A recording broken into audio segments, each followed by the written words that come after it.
شیعوں اور مرزائیوں کا مذہب یہ ہے کہ 3 طلاق دے دو 3 نہیں ہوتی بلکہ 1 ہوتی ہے۔ یہاں اس بستی میں اگر پتہ چلا کہ ایک مسئلہ اور بھی ہے،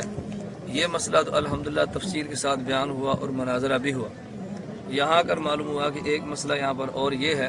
کہ بعض لوگ اپنی بیوی کو 3 طلاق دیتے ہیں اور بعد میں پچھتاتے ہیں کہ میں نے طلاق دے کر غلط کیا، تو کسی دوسرے آدمی سے کہتے ہیں کہ تو اس سے نکاح کر لے اور 1 رات رکھ کے پھر صبح طلاق دے دینا، جسے یہ حلالہ، کیا یہ ٹھیک ہے غلط ہے؟ تو ہم کہتے ہیں جس طرح 3 طلاق کو 1 کہنا یہ غلط ہے، اسی طرح اس شرط کے ساتھ دوسرا نکاح کرنا کہ 1 رات رکھے اور صبح طلاق دے دی، یہ بھی غلط اور حرام ہے۔ یہ دونوں کام غلط ہے۔ 3 طلاق دینے کے بعد اپنی بیوی کو گھر میں رکھنا یہ بھی حرام اور ناجائز ہے، اور 3 طلاق دینے کے بعد اس شرط کے ساتھ حلالہ کرانا کہ 1 رات رکھ کر صبح طلاق دے پھر پہلے خامد کے پاس آئے، یہ بھی حرام ہے، اور یہ دونوں کام لعنتی آدمیوں کے ہیں، یہ نیک مسلمانوں کے یہ کام نہیں ہے۔ اور اب پتہ چلا کہ بعض لوگ یوں بھی نکاح کرتے ہیں کہ 3 طلاق دے دی اور کسی اور سے نکاح کیا اور اسے یہ کہا کہ تو نے نکاح کرنا ہے مگر عورت سے ہم بستری نہیں کرنی، اور پھر بعد میں اس نے طلاق دے دی۔ اب یاد رکھنا، جی ہاں، چھوٹا ہو یا جیسے بھی ہو، اب دیکھیں اگر کسی آدمی نے 3 طلاق دے دی، دوسرے آدمی نے نکاح کیا اور دوسرے آدمی نے نکاح کرنے کے بعد ہم بستری نہ کی اور پھر طلاق دے دی، تو ایسی عورت اپنے پہلے خامد کے لیے قطعاً حلال نہیں، حرام ہے۔ اگر اس نے نکاح کیا تو یہ زنا ہوگا، اس سے جو اولاد پیدا ہوگی ولد الزنا اور حرام کی اولاد ہوگی۔ ایسے آدمی کے ساتھ تعلقات کو ختم کرنا واجب اور ضروری ہے۔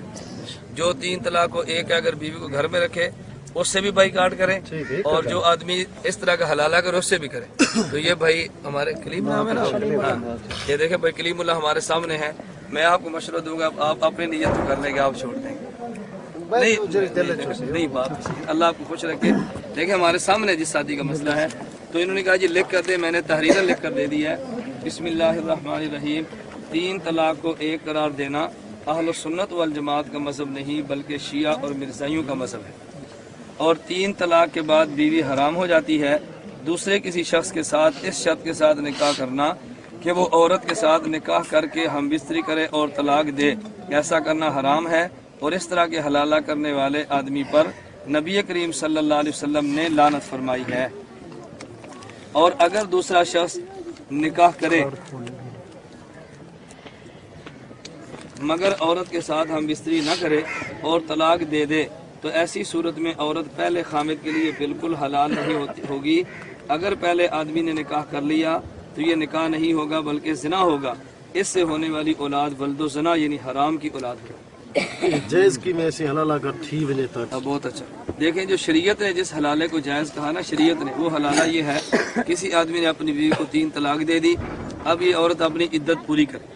عدت پوری کرنے کے بعد کسی اور کے ساتھ نکاح کرے، مگر یہ نکاح مشروط نہ ہو، شرط نہ ہو، ان کی کسی وجہ سے آپس میں نہ بن سکے اور وہ طلاق دے دے، کوئی وجہ بن جائے، خامد دوسرا فوت ہو جائے تو بھی ختم ہوگی بات، اگر دوسرا طلاق دے دے پھر بھی ختم ہوگی بات۔ اب یہ اگر پہلے آدمی سے نکاح کرنا چاہے تو نکاح ہو جائے گا، اس کی صورت کیا کہ دوسرا آدمی نکاح کرے اور مشروط نکاح نہ ہو، کسی وجہ سے طلاق دے جو ان کے اپنا مسئلہ ہو، اور اس عورت سے ہم بستری بھی کرے، اب یہ عورت پہلے خامد سے نکاح کرے گی تو نکاح ہو جائے گا۔ یہ وہ حلالہ ہے جس میں کوئی لعنت نہیں ہے اور بالکل جائز ہے، اور قرآن کریم نے اس حلالے کا تذکرہ کیا ہے، سارے ریکارڈ بھی ہو رہی ہے۔ میں نے کہا نا 2 مسئلے ہیں، دیکھیں نا دونوں باتیں ہیں، 3 طلاق کو 1 کہنا یہ بھی غلط،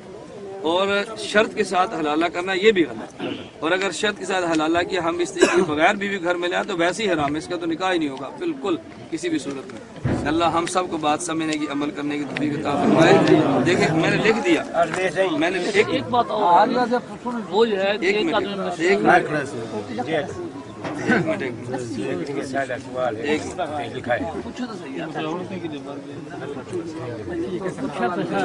جو بات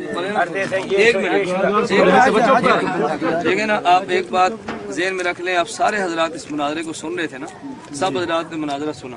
مناظرے کے اندر ہم نے جو کہا تھا کہ شیعوں اور مرزائیوں کا مذہب ہے، پورے مناظرے میں غیر مقلد مناظر نے ہماری بات کی تردید نہیں کی، آپ گواہ ہیں۔ انہوں نے یہ کہا تھا جی دیوبندیوں کا مذہب یہی ہے کہ 3 طلاق دو 1 ہوتی ہے، اور فتاوی رشیدیہ پیش کیا۔ ہم نے کہا فتاوی رشیدیہ میں دیوبندیوں کا اللہ کی قسم یہ مذہب نہیں ہے۔ شروع میں انہوں نے مذہب نقل کیا، غیر مقلدین علماء کے تھے، اور آخر مفتی رشید احمد گگوئی نے اپنی رائے پیش کی ہے، لیکن وہ رائے بیان نہیں کی۔ پھر انہوں نے کہ ہدایہ کا حوالہ دی، کہتے ہیں دیوبندی کتاب ہے، اس میں لکھا اگر آدمی 3 طلاق اکٹھی دے دے تو بدعت ہے، ہم نے شروع میں کہا تھا اگر 3 طلاق اکٹھی دے تو ناجائز اور گناہ ہے.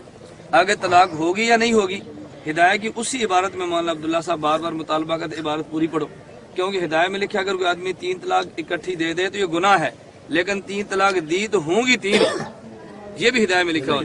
دیکھیں یہ ایسے ہی ہے کہ جیسے عورت کو اگر طلاق دینے کی ضرورت پڑ جائے نا تو ایسی حالت میں دے جب عورت پاک ہو. مہینے میں کچھ دن ناپاکی کے، کچھ پاکی کے ہوتے ہیں نا، ناپاکی کی حالت میں عورت کو طلاق دینا ناجائز ہے، لیکن حالت ناپاکی میں کوئی طلاق دے دے تو طلاق ہو جائے گی. طلاق دینا گناہ ہے حیض کی حالت میں، لیکن دی تو ہو جائے گی. اسی طرح 3 طلاقیں دینا گناہ ہے، لیکن اگر 3 دی تو پھر ہوتی نہیں جائے گی. اور حضرت فاروق اعظم رضی اللہ عنہ بارے میں دیکھو بار بار کہہ رہے تھے یہ جو فاروق نے فرمایا نا کہ 3 طلاقیں 3 ہوگی، یہ ان کا سیاسی فیصلہ تھا. ہم کہتے ہیں فاروق اعظم جو سیاسی تھے وہ آج کے حکمرانوں کی طرح تو خلیفہ راشد تھے. وہ فیصلہ جو سیاسی کرے تو ان کا سیاسی فیصلہ کیا شریعت کے خلاف ہوگا؟ ہمارے سیاستدان فیصلہ شریعت کے خلاف کر سکتے ہیں، لیکن خلیفہ راشد کوئی فیصلہ شریعت کے خلاف ہے. ان کا فیصلہ وہ شریع فیصلہ تھا، شریعت کے مطابق تھا. اللہ ہم سب کو شریعت کی بات سمجھنے کی توفیق عطا فرمائے. اب تو بھائی کلمہ مطمئن ہے